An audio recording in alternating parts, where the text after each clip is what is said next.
morning, guys. IT Live brought to you by Academy Sports and Outdoors. Eric Naleen from broadcasting from the beautiful woods, and then Coach Dub. So we're going to talk positions of uncertainty. So position battles, but also more kind of downstream effects and new starters, what we know, what we don't know, that kind of stuff. And then most importantly, man, we're going to talk a ton of recruiting. It was a really awesome weekend. Crazy big commit that I didn't see coming, but also what that means going forward as well. Let's start off with team news stuff, positions of uncertainty, because I bet we're going to end up doing like 45 minutes on recruiting. So first things I wanted to ask you guys, we're in a position battle at corner. Eric did a good breakdown, I think, Friday. So what was that between Black and Gilbo? Well, it's everybody's been talking about Jalen Gilbo going from star to corner, making the same transition that Jahdae Barron made. But a lot of people are more excited about Kobe Black, at least in the fan base. But that excitement about Black is growing with sources as well. We've heard it from a couple different people in the last week that Kobe Black is really coming on, looking really good. 7-on-7, there's a lot of things you can't learn, but there's a lot of things you can learn too. If Kobe Black is sticking with fast wide receivers in 7-on-7 setting, you got to feel good about him doing it when the pads come on as well. He's leaner than he has been in the past. Justin did a good job of breaking that news a while back that they wanted to keep him at corner, and to do that, they wanted to keep him light. So he's a little under 195 right now, and running hip to hip with wide receivers. So I think it's going to be a big battle between Gilbo and Black. Gilbo has experience, but Black has length, size, and just overall talent level going back to when there were recruits on his side. Perfect. Brett, we're going to hit this when we get into the recruiting portion. If I forget you, Brett, remind me. Thank you for the super chat, though. All right, and then in this scenario, Black wins out, right? What does that mean? Is that Gilbo back to nickel? If Gilbo's back to nickel, we were hoping Jelani McDonald will take that spot. That's because it sounds awesome if he does. If he doesn't, now you have Derek Williams, Taff, and McDonald hanging out in the safety room. That's not the worst thing ever either, because we rotate a ton, man. And I've been going back and rewatching all the games, got through OU last night. I'm okay with that. But still, I think the core reason is we want to get our best DBs on the field. So what does that mean if Gilbo does lose out? Is he back to nickel? Or in some weird case, is he not playing as much at nickel and you split there? How does that work? Well, I think Gilbo at minimum sets a pretty good floor for the position based on his time there last year. He was fine. Maybe he was probably the fifth best DB, but it was the best defensive back room in the country. So they can always do that if they want to, but that doesn't achieve their goal of getting their three stud safeties on the field at once. And also in that same report that I wrote about Kobe Black, I mentioned that Jelani McDonald was taking probably the most reps at star in 7-on-7, followed by Wardell Mack and Grayson Littleton, who we always hear about. So I think it's going to end up being McDonald, especially this first game. We talk about this first game being sort of its own little season. Because then they're going to have that September to play a bunch of non-conference, and then I think that's the time where they're going to tinker and mess around and probably rest guys. Some of the guys that they expect to be playing heavy reps, hopefully in the middle of January. So I think you could maybe see Gilbo there at star, but more likely he's going to rotate at corner because they like to rotate there as well with Black. It's just a matter of who's going to get the bounty of the reps there. I think it's probably I'm leaning towards Black winning that, and then Gilbo just playing a lot also as corner, kind of like how Gavin Holmes has in the past. Okay. Yeah, that works. Because, watching through these games again, man, I'm like, man, if we can get those guys on. I was watching Derek Williams versus OU last night before he got hurt and all that. And, yeah, man, he was able to close on stuff in the run game. I was like, okay, we're going to need him. It's been a while since I've thought about him in depth like that. And I was like, yeah, we need him on this. Yeah, that was the best I've ever seen him play. I think we were talking about that when he got injured. The timing was never going to be good for an injury like that, but he was playing probably the best, the most comfortable, the fastest, diagnosing his best. I mean, it was bad timing. Yeah, for sure. So as long as he comes back at health or even a little bit below that, whatever, he's going to be a player. Ball. Yeah, and same with McDonald. He looks good. We talked about Derek Williams in that report as well. Basically all the skill players that are playing a lot we talked about. Derek looks good. He knocks a little bit more rust off every week. Cool. And then McDonald, Paul pointed it out because he's torturing himself writing his new book for the Texas preview. But we also forget how many snaps McDonald did play. So there was like a clear 3 of the top DBs, and then there was only one second tier, and that was McDonald with like 400 snaps. So like we think of him as kind of this new player. He played a ton last year, though. Yeah, and he played in a bunch of different spots. He played 120 snaps, I think, at Star. So that's not new to him either. So they're in a great spot. It'll all work itself out in August, and maybe it'll play out a little bit into September while they figure out what they want to do. But like I've been saying all offseason, you're going to see more defensive backs play for Texas this season than you've ever seen before. I'm just going to tell you guys, I was going to say, rewatching, man, I can report Anthony Hill and Colin Simmons are going to be really good, guys. Yeah, right. I wonder if we can get kind of a Georgia. That's what I was thinking, right? Like the Michael and Walker pairing, right? Like, so the guy at the line, the moving linebacker, pass rusher.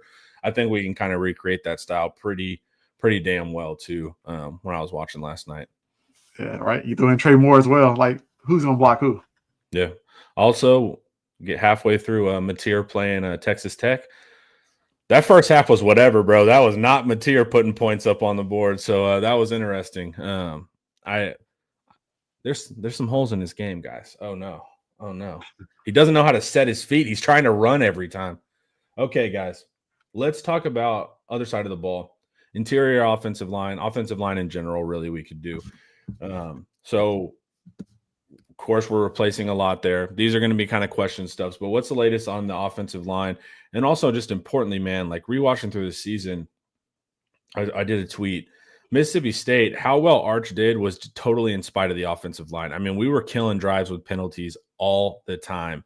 That can't happen. Even if we're good and stuff like that, we kept shooting ourselves in the foot. So the biggest thing besides new guys to me is discipline, because we would do it at the worst times too. So what's kind of the latest with all the new guys on offensive line?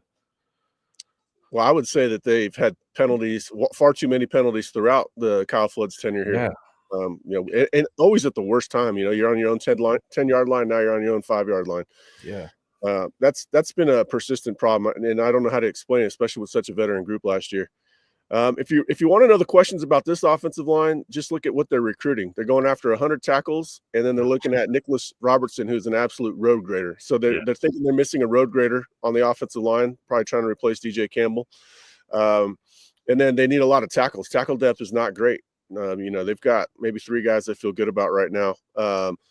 At most, and then they're still trying to figure out the depth behind the guards as well. Center, I think that's pretty self-explanatory. They would go with Connor Robertson if anything happened with Cole Hudson. So that kind of helps. And then Cole Hudson could also be your depth at guard if Connor Robertson is more ready to play than a backup guard. I kind of think that's the case right now. Nate Kibble, probably a year before he's truly ready. Andre Kojo, he might eventually be a guard. It's not the most ideal offensive line situation from a depth standpoint, but I do think, all of the reasons we've talked about, Arch Manning is going to help out his offensive line just like he did against Mississippi State. The run game, the tweaks in the run game are going to help the offensive line. The running backs are going to make the offensive line look better at times than than they actually are. So I'm not super worried about it, but depth is a concern. Lack of tackles is, if anything happened to Gooseby, maybe you could do okay with Brooks and Baker, but then you're extremely thin there too. Yeah. Coach, what do you think, man? Offensive line, tight end, that's kind of your realm. Look, I'm with Eric on most of this with the depth. Honestly, you need it, especially going to SEC play like we saw last year. Nobody expected Banks to go down. Luckily, we had Trevor Gooseby to step in and kind of take over that left tackle spot. But going forward in this year, like you can't really afford any injuries whatsoever. So these guys that's behind the starters really have to get up to speed quickly. I don't know what it's going to take. Gladiator school, whatever the case, put in extra work by yourself, go out there. I don't know, like the athletes go out there and do 7-on-7. Y'all need to get together and do something together as well. Like go out there and put in the work because you got to get up to speed very quickly and show that you can play guard, you can play tackle in a pinch, right? Prove to the coaches that you can play those multiple spots, man. You just got to get up to speed quick as possible. That's the hardest thing to do. You can't really gauge it until they actually get out there and go against, somebody in the fall camp, the defensive line, but they got to put in some work by themselves some kind of way. Yeah, they're doing drill works with the D-line, O-line, D-line when the offense and the skill players are doing 7-on-7. But, the coaches just really need to junk up September. Go do everything you can to beat Ohio State, and then after that, just play the whole roster, play them young, play them early, build that depth in September. That schedule in September is a bit of a gift for later in the year. Yeah, for sure. Yeah. We had someone ask about Nick Brooks. Yeah, Eric mentioned him as a potential option there. Yeah, Nick's it's widely considered an NFL player, NFL draft pick, kind of similar to Gooseby, the high NFL draft pick. Totally inexperienced. Who knows? I don't know how. We'll see how he stands up to pressure. That's all I can say about that. Yeah, athletically and physically, he's doing great. We'll see what happens when he has to really think on his feet with the light shining in his eyes. Yeah, for sure. Oh man, the locker room was giving him all sorts of hell for that. Man, we would have made fun of him so hard for that. Definitely. All right. Okay, and then any kind of work. Two things: NATO, and then Cole Hudson, command of actual protection. We're not going to get what we've had at center as far as cerebral nature, but are our calls correct? That kind of stuff that make a huge difference. Yeah, I've heard good things about Cole in that regard. Like, he's processing quick and doing all the. I even asked, how is he snapping? Is his snapping consistent? That's an underrated part of it because that can kill the play real quick. They've had some poorly timed snaps in the past, Jake, especially earlier in Jake's career. We'll have to wait and see, when they're facing Ohio State on the road, how good he is in that regard. But everybody feels comfortable with Cole. NATO, we said he's in the best shape of his life. Usually that's a precursor to the light bulb coming on. Hopefully that's the case with him. He didn't have the spring that we were hoping for, but the physical traits, the athletic traits are there for sure. And I think, like I said, putting him on, gap schemes more often than not is going to help him out quite a bit. So I'm not too concerned about him. I'm really not all that concerned about the starters necessarily. I'm much more concerned about the depth, maybe a little concerned about the cohesion, a little concerned about persistent penalties that we've seen in the past. But overall, because of the surrounding parts, I feel like the offensive line is good enough to win a national championship with. Okay, cool. Ooh, bam. Okay. Yeah, we just need to see it, man. Like that's and like Eric said, when he's talking about our new schemes, he's talking about like pulling guard schemes of what we're going to do. And if you have DJ Campbell and Umi Azulu, I mean, those are two of the most athletic guards you can pull. Yeah. So that's also going to be a lot of fun because you're going to have guys that are really athletic in that regard. We just got to see kind of what happens in the pass protection. But luckily, you have Arch, who stands tall in the pocket, will take some contact, will even take a hit, and he's going to need to if the offensive line needs time to gel. Okay, and then my final point of attack on question marks, and then chat put if you have any question marks too. You got Eric here to answer it for you. So wide receiver. So we bring in Emmett Mosley, who I loved, man. I love his tape. I think he's super sound. I think he's going to bail quarterbacks out. I think he's going to convert third downs. I think he's going to be awesome on that kind of quick out, that kind of stuff. Reliability stuff, I think he's going to be great. I think injuries will also do that. So if you think about the offense as the interior guys, the slot and the tight end, you're going to have these safety nets, man. And then on the outside, hopefully you got your burners, your playmakers, right? So we're thinking, in my head, I need to run this by reality. So Wingo, also, by the way, watched OU. What are we doing, man? Get him in reverses, get him quick slants, get him stuff up the middle. That's crazy, man. He looks like a thoroughbred when he's out there running. Wingo on the outside. Injuries at slot tight end. At slot, Emmett Mosley from Stanford, and then outside Moore. Does that sound right? Or do you think we're going to keep Moore slot and then try to figure something else out? Well, I don't know entirely because Mosley hasn't been participating, or, at least he didn't the first 2 weeks. And I forgot to ask about him this past week just because I wasn't hearing anything. I've heard a lot more about injuries since those two came in. Yeah, I think it's going to end up that way because they like speed on the outside with Moore. But lately what we're hearing a lot about in 7-on-7 is Moore killing it underneath, which kind of suggests Moore in the slot. Yeah. And then Wingo killing it deep, which we know he's going to stay in the boundary and just run a lot of verticals. But I'm with you, man. I was advocating for it all last year. Force feed him. Don't make him read anything. Tell him to be right here. The ball is coming to you no matter what. Yeah.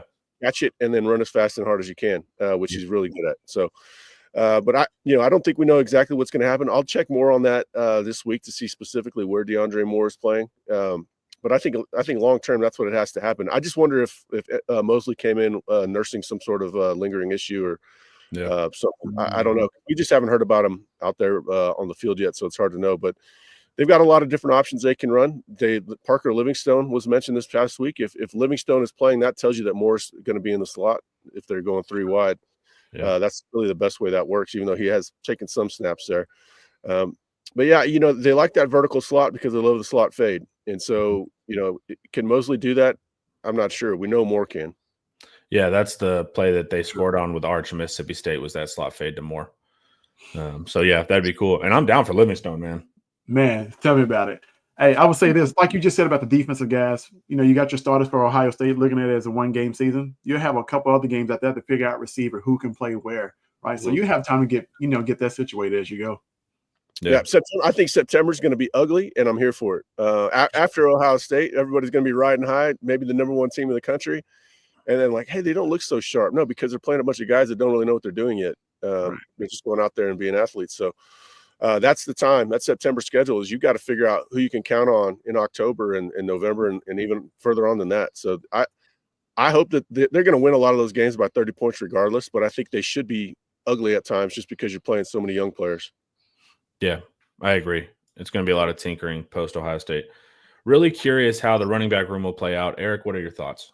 Man, I have no freaking clue because I don't want to count out Trey Wisner, especially since he's not going to be the workhorse that he had to be this past year, getting 20, 30 carries a week. That's ridiculous. That's not how he's built.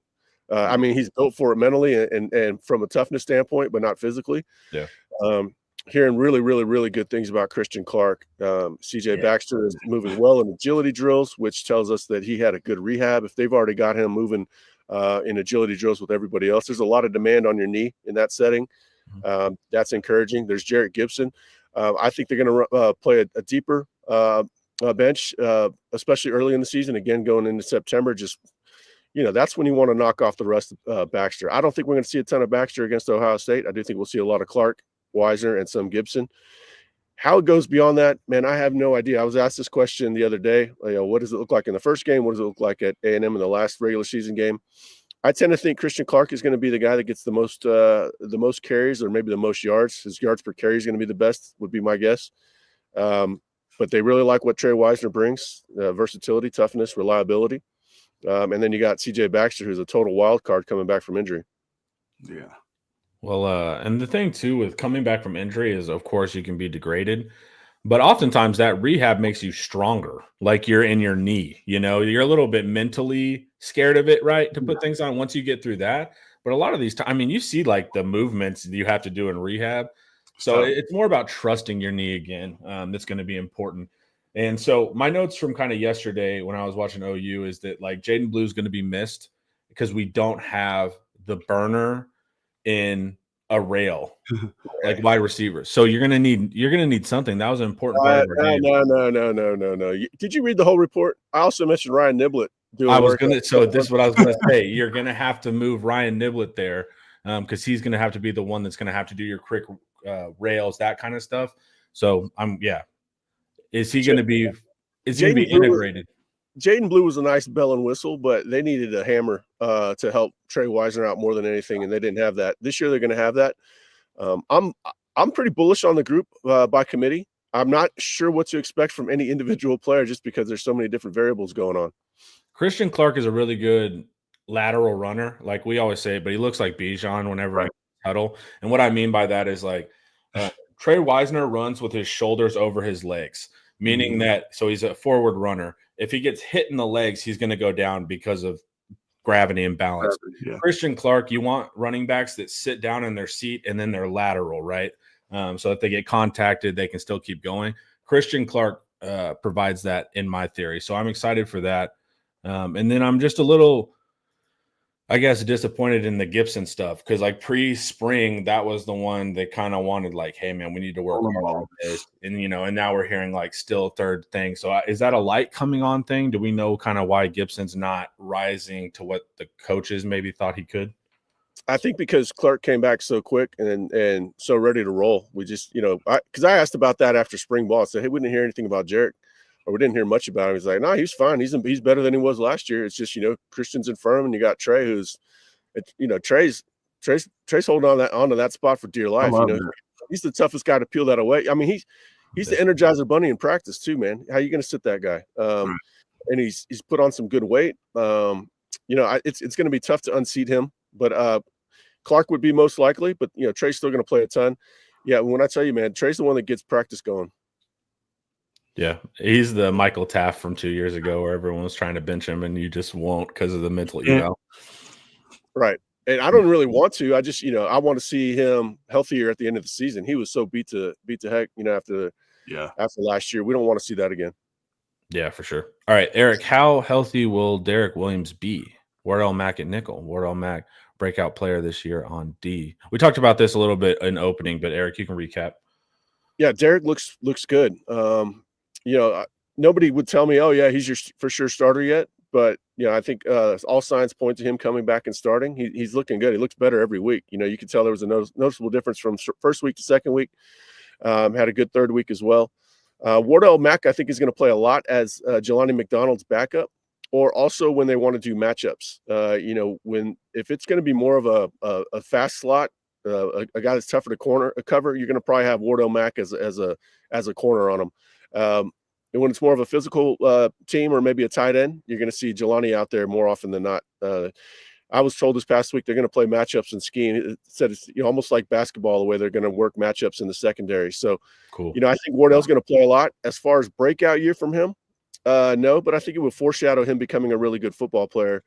Grayson Littleton's going to play a lot too. That's another guy that you can run matchups with. If you've got if somebody has a Marvin Mims, you might want Grayson Littleton on that guy. Cool. Homer didn't do the read. How dare you say that, dude? How dare you? I edit the videos. I hear it. All right.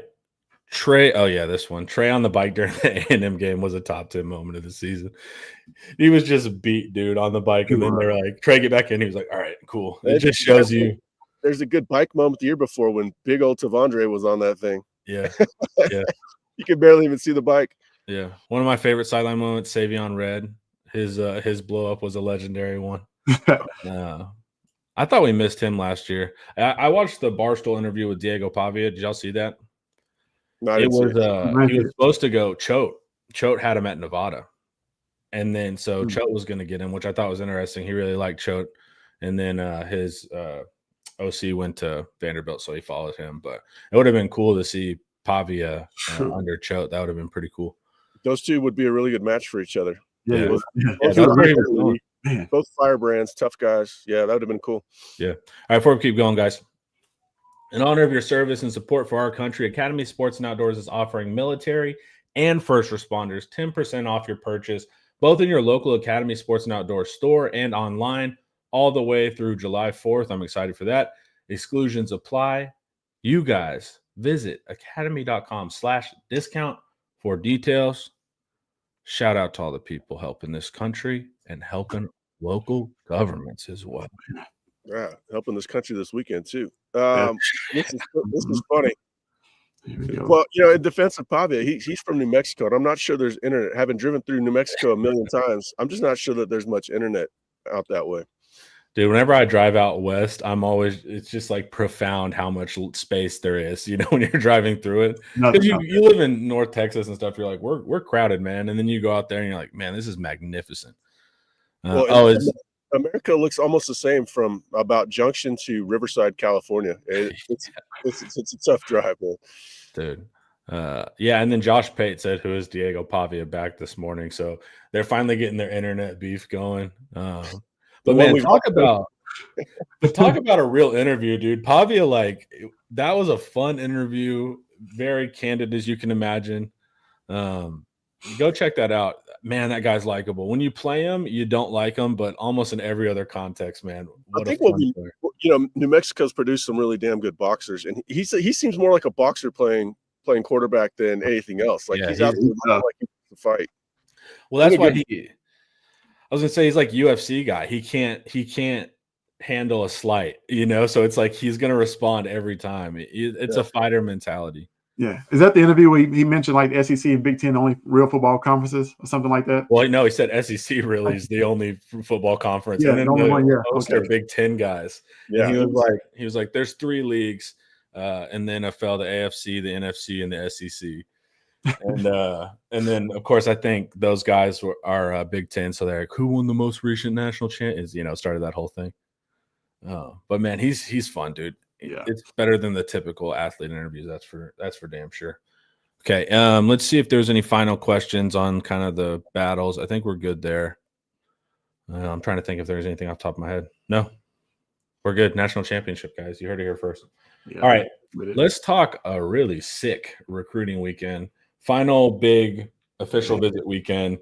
I think Texas, they condensed it down to 3, right? Mm-hmm. Yep. I like that. All right, let's start off. We won't start off with the sugar. We'll talk about some players that will likely miss or in intense battle for that kind of stuff. First things first, Jalen Lott. Eric had an update on that this weekend. Oh, yeah, that was a tough one to write. Yeah, I put a prediction for him to go to USC. That's Oregon is still in it. The bottom line is I just don't think it's going to be Texas. You have to look at the entire roster when you're trying to figure out recruiting. And they've got a lot of young guys. Had an expensive class last year. You can't get excited about that one. And if you have a real big class like that, you have to know the next year is going to be a little bit different. It's like 2022 offensive line to 2023, huge difference. Yeah. It's not going to be that stark of a difference, I don't think, but that's you just have to expect that. So Jalen Lott, once he wanted to go to wide receiver, Texas got on him, started recruiting him that way. But USC is being very aggressive to get him. Right now, I think that's where he's going to end up. I don't think it'll be Texas. Unless there's some late cycle intrigue that, we're not, right now we can't predict that. But our sources don't think he's going to end up at Texas. Yeah. Which is a bummer, man. And also he wants to play wide receiver. And I know I harped on it, but man, him at corner would be absolutely incredible.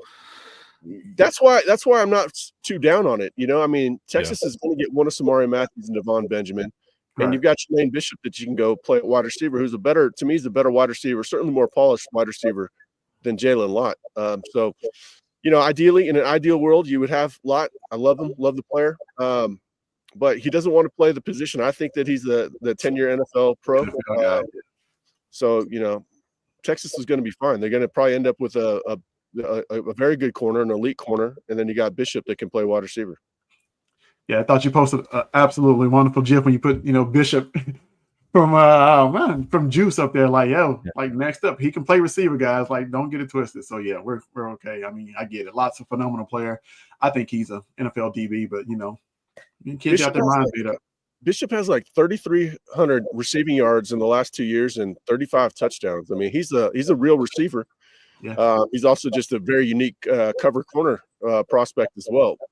But yeah, look, Texas is going to be just fine. It's just a bummer, and there's a little bit more salt in the wound, I guess, because he's a legacy. But Texas is going to be in great shape.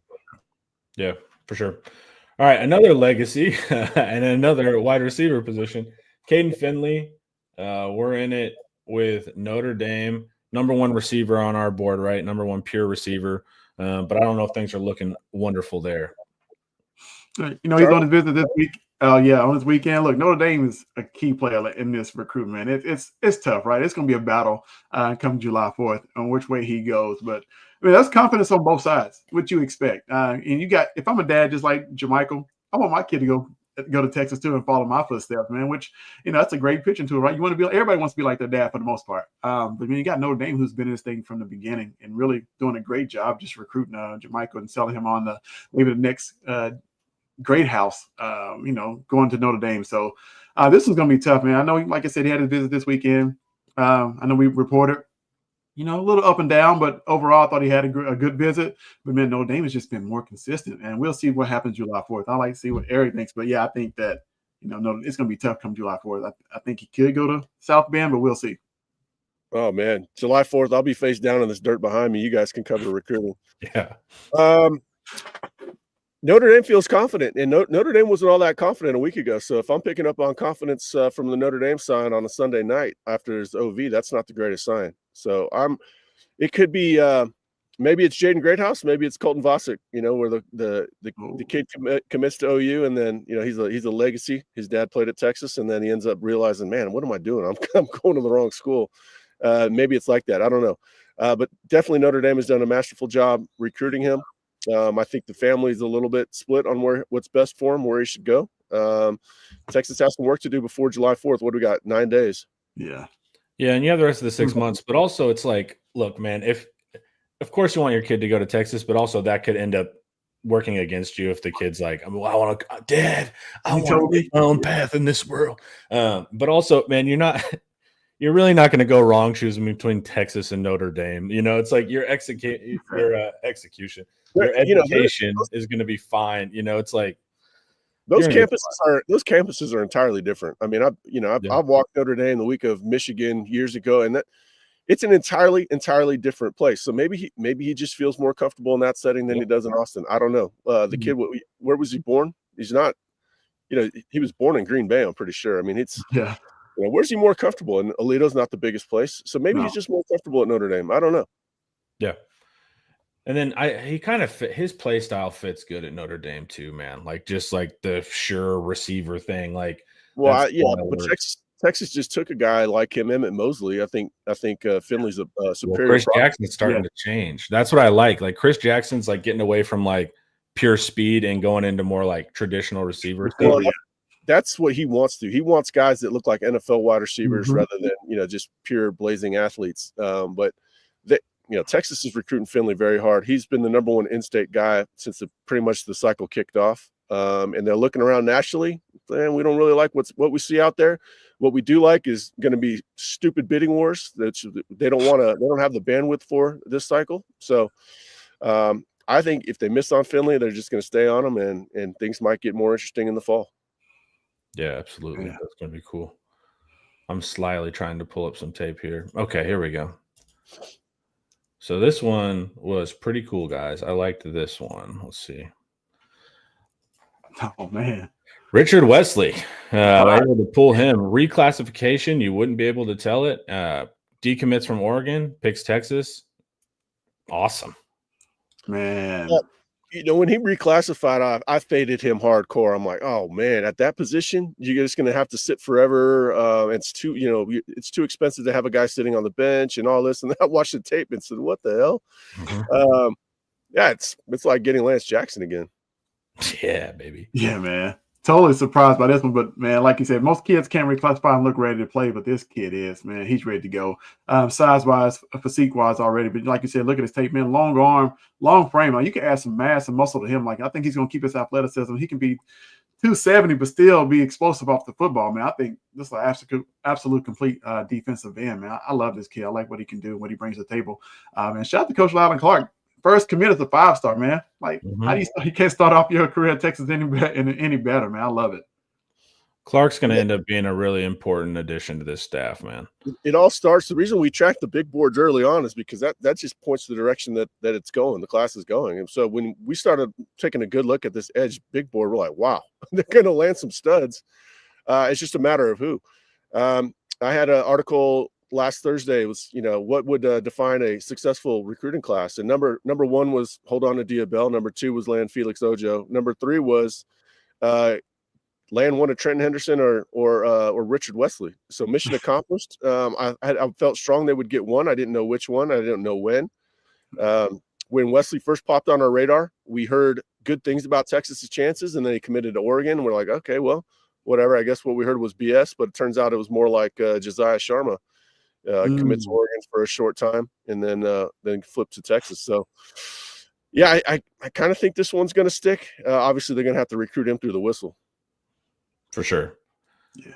But the odds of committing multiple times, I hope alters it. I was just saying the odds that he commits twice limits that he'll do it 3 times at least. Coach, what were you saying? Sorry.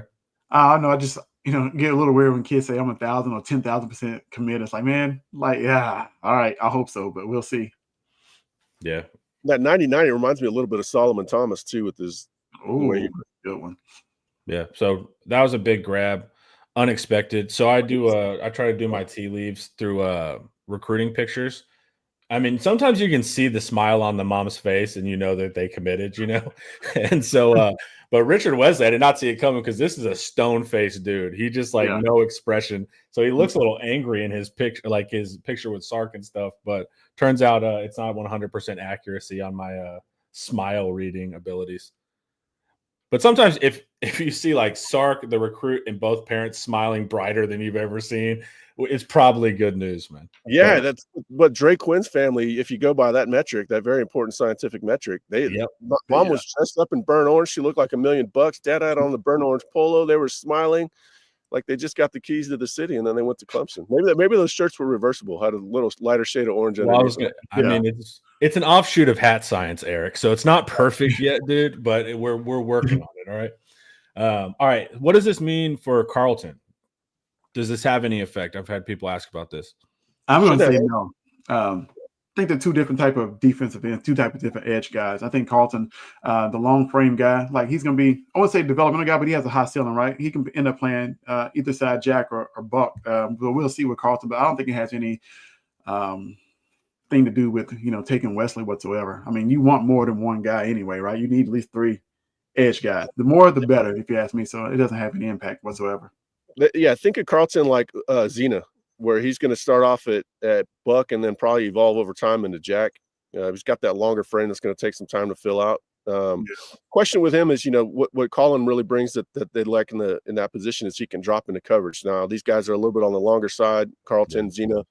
Can they do that sort of stuff? Yeah, maybe situationally, not as well as Colin. Dre Quinn was a good fit for that. That didn't happen. Jake Krul is one to watch for that. I think he can do all that, all those things that we're talking about Colin doing, not to Colin's level, but he fits that type. But yeah, Carlton definitely fits in the class. We need to check back in with him. If they get Wesley Carlton, then they just got to kind of figure out another thing I had on that list of successful class is finding the eventual successor to Colin Simmons, because we already know he's going to be a 3-year player. You want that player to come in and incubate right now. Maybe it's Smith Orogbo. It's a little too early to tell, but you want another guy that could come in, have a year with Colin, learn under him, and then be ready to hit the ground running his sophomore year. Did you see the interview that had Anthony Hill?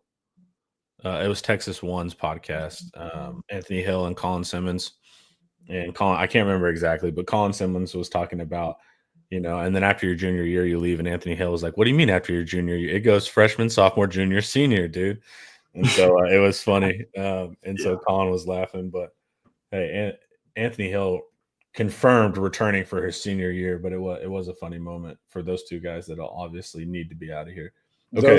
Those guys are not – that's not Cam Williams. You just tell them to get out of here as quick as they can. It would be wrong by them to make them stay for a senior year, yeah. There's some guys you're like, see you, dude. Okay, cool. Let's talk offensive line. Yeah. Of course, we've had Ojo, and we've talked a lot about him. We'll talk about him again soon enough. Not here, though. We need to talk about John Turntine, okay? So early in the cycle, those were the 2 tackle names. Man, these guys, if we can land these guys, Ojo gets talked about more lately. That might be not the greatest strategy, and so maybe we need to be talking more about Turntine. So what's the latest on him? Look, I wrote about this last week. It's a battle. Texas went into this weekend, I would say trailing A&M and Michigan. They did a great job on their official visits, but as I wrote, like Texas had a puncher's chance, man. They knocked this visit out the park this past weekend. I wrote an article. The dad said Texas did their damn thing. Like they did their thing, like from start to finish. The welcome committee, when he made it to the hotel, everybody was lined up there to shake his hand, give him a hug. Like they felt the love from Texas pretty much this past weekend. So we got another July 4th commitment. Last time I went to one of these things, I was helping grandma out, and I saw green smoke by the time I got outside. But hopefully, I go 1 for 1 this July 4th. We'll see. But man, Texas did a great job this weekend getting themselves right back in the thick of things in this race for John Turntine. So I can't wait to see what happens. I feel good about Texas' chances, though. Yeah, they had a visit that they needed to have. I think Texas went in with a very good game plan. They knew that they had to have a really good visit too. They've that talk about Ojo being number 1 and all that's more fandom. They want both. They need tackles, like we were talking about earlier in the show. They need offensive tackles. Look at the roster. Look at how many offensive linemen they have, and look at how many you feel good about playing tackle in the SEC. They need tackles in a major way. I don't think Turntine and Ojo even they shouldn't have anything to do with one another. You play 2 tackles. It's like taking Calvin Banks and Cameron Williams. Turntine, maybe he changed a little bit of the projection on him. We have to figure out how fast he can play with the weight loss. How fast will that come back on? I tend to think he's going to put it on pretty quickly. I've got a little bit of a flashback situation here with Kelvin Banks announcing on 4th of July, flat out ruining my 4th of July, Kelvin. And then, also, Zayden Krempin's figuring in the mix as well. Don't forget about him, the birthday boy. Texas had a very smart edit that went to him for his birthday. They want tackles. That's what we're talking about. Tackles. And then they've got, 1 pure guard. So it's they got to hammer this. They got to get Turntine, man. They've got so much time invested in that recruitment. And then to lose it to A&M. If you lose a commit to A&M and it's NIL and you're like, okay, we just weren't going to allocate that money. That's fine. You can have them. KJ Edwards is like that with a deep running back room. That's one thing. But to lose a kid like Turntine, who was tailor-made for this program, tailor-made for the school, the academic curriculum, he's a Texas kid through and through. That's been my read of him, and for them to lose him to A&M on a non-NIL type of recruitment, not a good thing. It also just doesn't make sense to me. So it's like with the education, like you go to Michigan, I'm like, okay. But it's the A&M's not in the Texas League education-wise. Michigan, certainly. So it's like it's that thing too, where I'm like, so it seems like the big things here are going to be education, respect, and then there might be some proximity issues. But it's like, man, Texas meets all of this, So we'll see, man. But A&M's, man, hey, man, they've been on a little run lately, man. So shout out to them. Yeah, right. But also, what does this even mean, right? Like you take Ojon, you take Turntine. These are two left tackles. You can't play two left tackles. So like, how does this even work in the future? Oh, they could play either one of those guys could play either side. But they will play right tackle, or is left tackle the premier cool guy spot? Oh man, I don't think they'll care. You first thing first, get on the field. Right. And they should know in practice who the better tackle is. Yeah, they practice together every single day. They've got practice tape to watch, and then the best one's going to play left tackle. But I think they're on a little bit different timelines. Again, we talked about Turntine losing a little bit of weight. Ojo's probably a guy that can start after a year in the program. I don't know if Turntine can. Maybe he can. Some are talking about him at guard. I think Texas sees him as a tackle first. Maybe. Right. If he's playing guard, it's not because he couldn't play tackle. It's because there was a better tackle on the roster. Cool. Yeah. And then I wrote about this. You look at his film. In at North Crowley, he's played left tackle. He's played right tackle. He's played guard. They move him around anyway. Like, Turntime's one of those kids. He wants to get on the field and just dominate. Put me anywhere and let me go blow somebody off the football. I don't care. I just want to win. And he wants Brandon Baker was damn near a 5-star as a right tackle. I mean, it's who cares? Right tackles get paid in the NFL too. Yeah, they sure do. All right, guys, before we keep going, let's hear a word from Andre the Lawyer, y'all. This video is brought to you by Andre the Lawyer. If you're injured, trust the team that secured millions for their clients and helped thousands of Texans with their injury case. Car wrecks, slip and falls, 18-wheeler accidents, on-the-job injuries, and wrongful deaths. Don't let insurance tell you what your claim is worth. Hire Andre the Lawyer to fight for you. Principal office is in Dallas, but they serve Texans throughout the state. So don't wait and call Andre the Lawyer today at 214-444-8808. That's 214-444-8808. The contact information is in the description. Well, let's talk linebacker. Let's talk about Tyler Atkinson. Man, oh man, look. What dynamic off the ball linebacker there is in the country, man. Tyler Atkinson is that. Finding out he's lived in Austin with the past month or a month and a half. He was down here training with DJ, man. It speaks well for maybe where Texas stands, but I love the fact that he mentioned that Coach Sark took over this recruitment.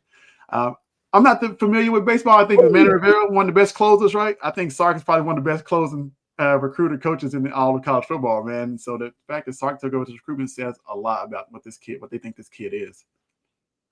Yeah. When I first started watching tape of this class, I'm like, well, there's the guy for Anthony Hill. That's the Anthony Hill replacement. And then you see where he's from, and you're like, well, they'll have to pull a Justice Terry move to pull it off, which they're capable of.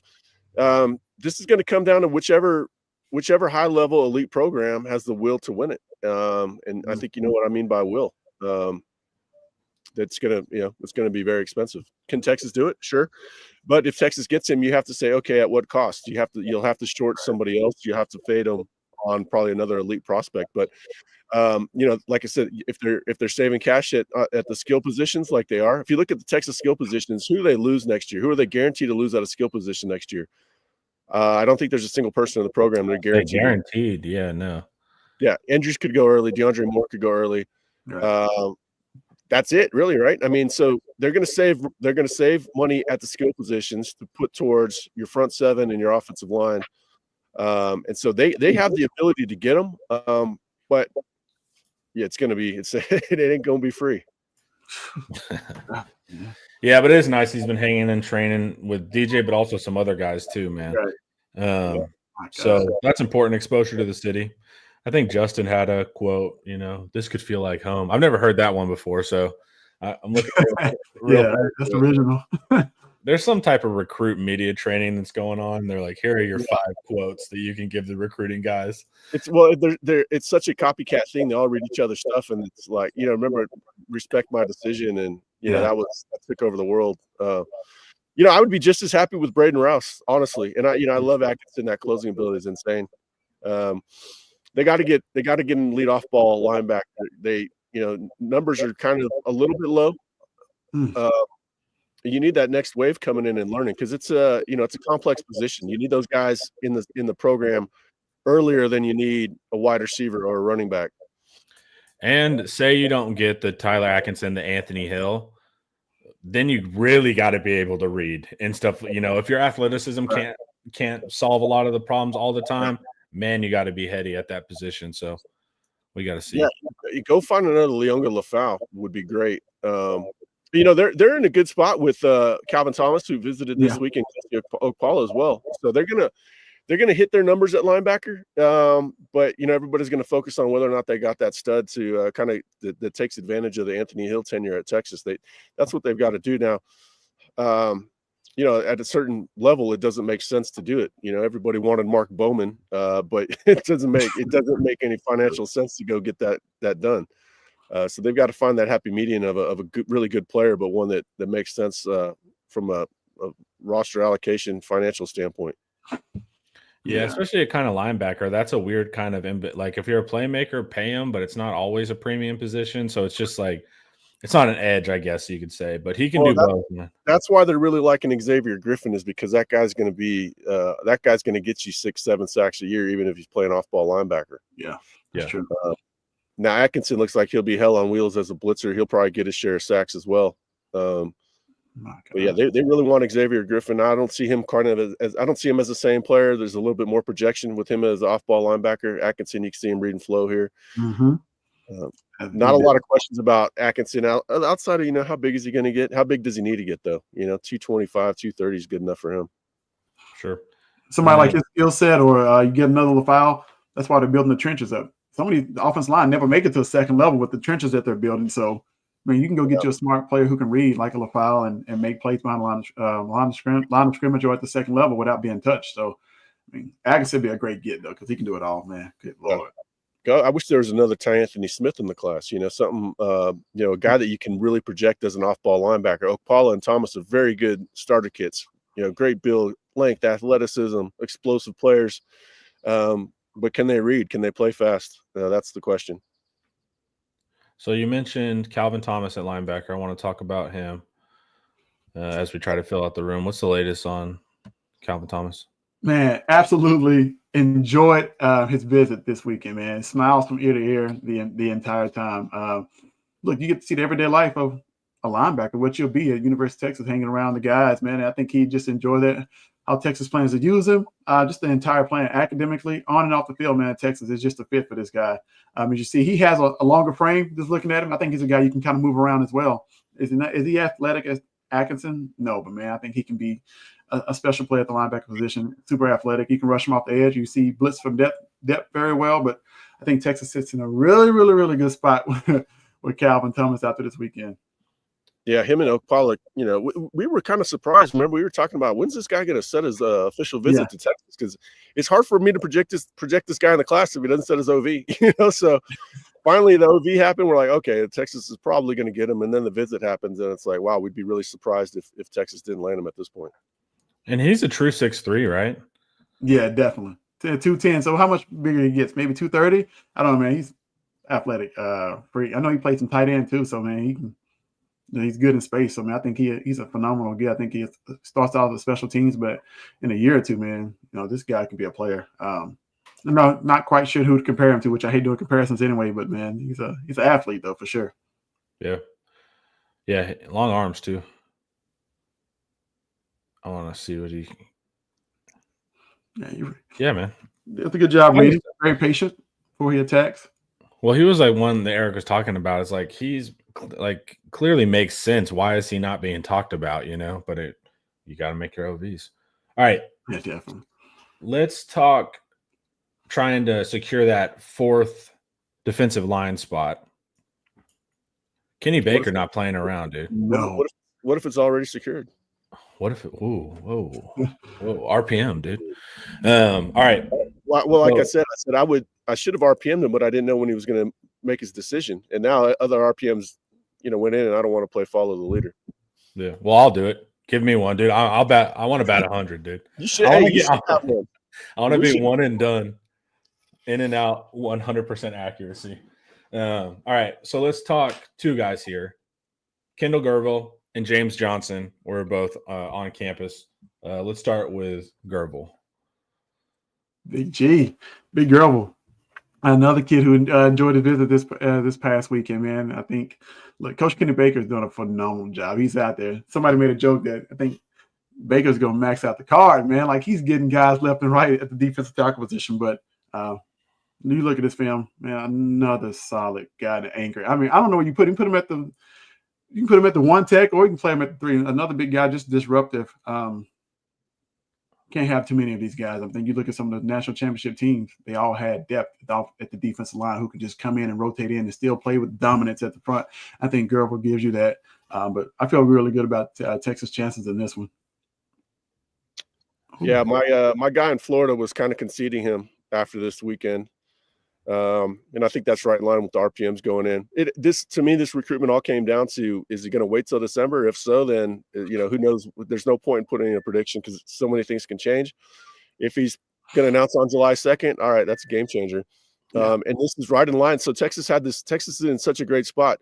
Once you get one D tackle commit, then it kind of, makes other guys think. Corey Wells like, man, I better jump in the boat too.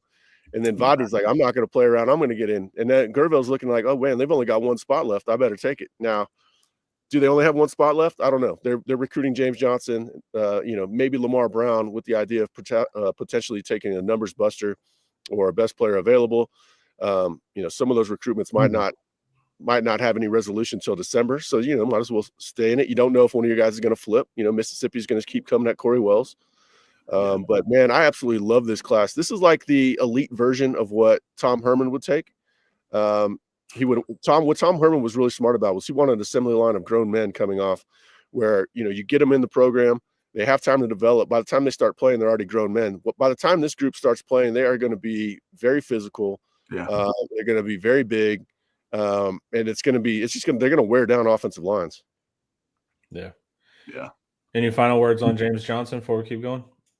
I know he put out that he's going to have his commitment date. He should announce that either today or tomorrow. But I think that's the second time on campus at Texas. I think, to me, looking at film, he looks like a number buster guy. That's an absolute stud at defensive line.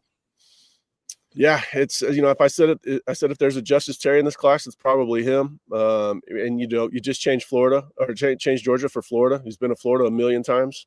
But that recruitment has still gone kind of hot and cold, like Justice's did with Georgia. He committed to USC at one point. I don't think Miami has the gas pedal to get that one done. And so if it's kind of like Atkinson. How bad do they want them? If they want them bad enough, they'll get them. But then that comes with the cost elsewhere in the class. Cool. I don't think they need to go get James Johnson in this cycle. You got him last cycle. You took 3 multi-year portal kids, D tackle portal kids. You took a really good class last year. You've got a really good class this year. To me, it's they're getting a little bit greedy. It might be a little bit of a diminishing returns. I would if they have, they know their situation more than I do for sure. If they want them, then that's good. You got to trust the coaches. But from the outside, it doesn't look like they have to go get James Johnson like they had to go get Justice Terry. So what we learned too, we did a deep dive on it on positions bust rates, and defensive tackle was #1 bust rate. So they can eat themselves out of a job. They're big guys.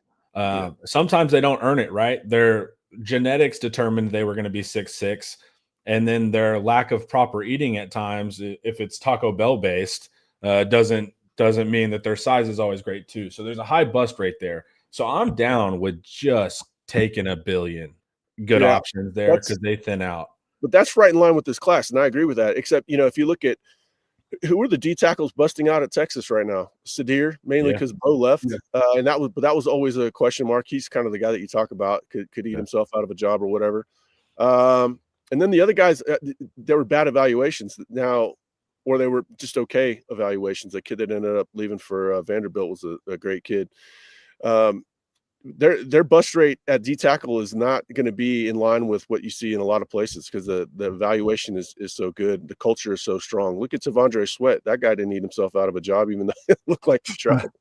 That guy was still in great conditioning, even at carrying 360 pounds. Yeah. So yeah, I see it both ways. I think 5 D tackles after taking 3, and you have 3 multi-year guys coming back, and you still have Alex January. I mean, Alex January is going to play a ton. Melvin Hills is probably a guy that's going to play later in his career, at least based on how it's going right now. So it might be a bit of an overcorrection because they were scratching and clawing so much. They took 8 guys in the portal the last 2 cycles. That's way too much. But hey, if they want them, great. Will I celebrate it? Yeah, maybe I'll do a fist pump, but I'll know it came at a cost at another position. Yeah, for sure. And you're right. It's a good point that we're talking national averages there, but Texas generally is a really good, well-managed team. But I like it. My favorite T'Vondre Sweat story is whenever he went to the Titans and they told him, they're like, dude, you can't be drinking 8 Gatorades a day. like you got to go to 0 sugar or something, dude. Ankle's going to swell up. Yeah.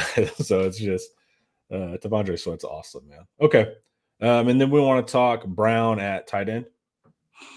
Hey, I think he has one of the coolest stories. That's knowing who his dad is, right? And then I guess stepmom's running around like he gets no better than that. I think Eric said something better, like this kid's not going to lack for toughness whatsoever. I'm sure it's competition in the household every single day. I wouldn't want to get in a fight with him. And no telling what his dad's taught him. But I love the fact that his first couple of clips, he's on defense, man, rushing the passer, right? I mean, talk about his toughness, getting after it, but has some soft hands on the tight end. Texas loves to play multiple tight ends. I think this is a guy never comes off the field, so he can play special teams too, right? I think he adds value to a program because he's that versatile, tough guy that this program covets, man. So other than that, man, I think he's a great kid. Got the frame that you want. I think he adds some muscle. Over time, I think he becomes a player. Yeah, every position group is tied to the room. Obviously, in this class, it would have been absolutely stupid to go spend crazy money on Mark Bowman because you don't need it. You got Mark Bowman last year, and you got injuries in the portal. You got Amari Winston, who's, really, really impressing people. So you've got guys. Now, this is the perfect take in this class. Maybe not the perfect take, but the perfect type of take. He's a developmental player. He's going to have the toughness to block. You can tell his build is much more tight end than for edge, but he does have an edge mentality. There's clips of him out there in the camp setting playing edge. He shows really good mobility, solid athleticism. Now, if he's a smart guy, knows how to read coverages, Sark is going to scheme him open at minimum. At minimum, Sark is going to scheme that dude open. Now, does he get much more than the play was called for? Yeah, I don't know. Does he have to? I don't know. Is he going to be pretty good? Probably. He's going to have time to develop. That's the most important thing. If they needed an ass kicker at tight end and had to get, and then this is what they ended up with. No offense to him, that probably wouldn't be ideal. But given the class makeup, given the roster structure, they've got a lot of guys in front of them. Jordan Washington. I mean, come on, man. They've got guys. He's going to have plenty of time to develop. Yeah. And that's a position that typically takes a while to develop as well. 1, 2 guys, like his dad's a 6'7" former UFC heavyweight. Yeah. So it's like he's, his stepmom's Ronda Rousey, but there's no genetics there. But his dad is huge and a UFC heavyweight. So you can see he has the genetic profile there. But the willingness is important, right? If you're going to take someone who's a 3-star and on a longer developmental curve, they have to be a good addition to the room mentality-wise. Stuff like that, right? Yeah, exactly. So it's like that's what you want. You're not going to question Brown if he tries hard or if he's a willing blocker. So he's going to run full speed on those zone pulls, and he's going to hit the guy. The guy's not always going to move a ton because he doesn't weigh a ton, but he's not shying from blocking.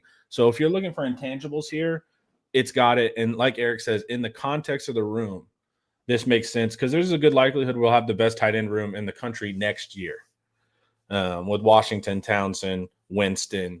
We're in a weird transition phase, right? Injuries. We're in a kind of transition phase now, but that room next year is going to be salty. So take some guys who could play in 3 or 4 years and put weight on them. Yep. So this is a guy, you take him, and now all of a sudden, okay, well, we can go get Tyler Atkinson, right? Because this kid's not going to cost you a ton of money. Whereas, you get Mark Bowman or Caden Prothero, you've got no chance of getting, anywhere they're shorting, like at skill players, like I said, they should be shorting skill. That goes to needs of positions of greater need. Yeah. And tight end, we're used to seeing like the crazy mismatch guy, right? He's in the slot and that safety can't guard him. Man, tight end is super scheme dependent. There's a reason they're pulling on those zones. They're doing that starts doing that all game because he's going to slip out and he's going to go for 30. Yeah. You don't always need the basketball player slot. Gunnar Helm is a perfect example of that. Gunnar had intangibles coming out. I remember he posted a couple videos, one of him doing a backflip and another one of him lacing a golf ball right down the fairway with a really pretty swing for such a big guy. And I'm like, okay, man, this guy's got coordination and some explosiveness to him. Yeah. He was sort of scheme dependent. And that played out. He was productive, but he wasn't drafted all that high. And a lot of that was, okay, he wasn't the greatest athlete in the world, but he was good enough. I think this guy, Kiawe Brown, can kind of fall in line similar to that. Now, I don't know if he can backflip, but his intangibles are looking like he's got toughness, willingness to mix it up. That goes a long way. Yeah, just if your parents are Brown and Ronda Rousey, I just highly doubt you're going to shy away from much conflict. Exactly. But that could also be a problem too, right? Like, hey man, don't try to truck that guy. Run, So it can work. It can work both ways, man. But that would be really solid. All right, guys, perfect timing. Any final things on recruiting or just kind of big picture before we get out of here? No, I mean, they're in a great spot. They're in a really good spot. I think there's still going to be plenty of late cycle intrigue, but they're looking like they're going to load up pretty good over the next month. There's a lot of speculation on how NIL is going to impact this cycle as the cycle wears on. A lot of people think prices might come down simply because NIL is going to transition away from collective NIL to fair market value NIL. There's not going to be as much money floating around. So, I think that's going to help Texas long term on any of these guys that want to wait. So it's going to be a good class. It's not going to hammer those positions that I've been laying out where they're not going to lose anybody. You got to take care of your roster first. But they're going to do very well, like we just saw with Richard Weston. They're going to do very well in the front seven. Cool. Yeah, any luck finding DB Cooper out there, Eric? The problem is, we're near the airport. So when they have that celebrity golf tournament, the private jets are coming over in such rhythm. I just open the windows and take a nap to it. It's just nonstop. Yep. All right. Cool. Thank you, Coach. Thank you, Eric. This was IT Live, brought to y'all by Academy Sports and Outdoors. Enjoy your Monday, gang. Thanks for chatting with us. Peace.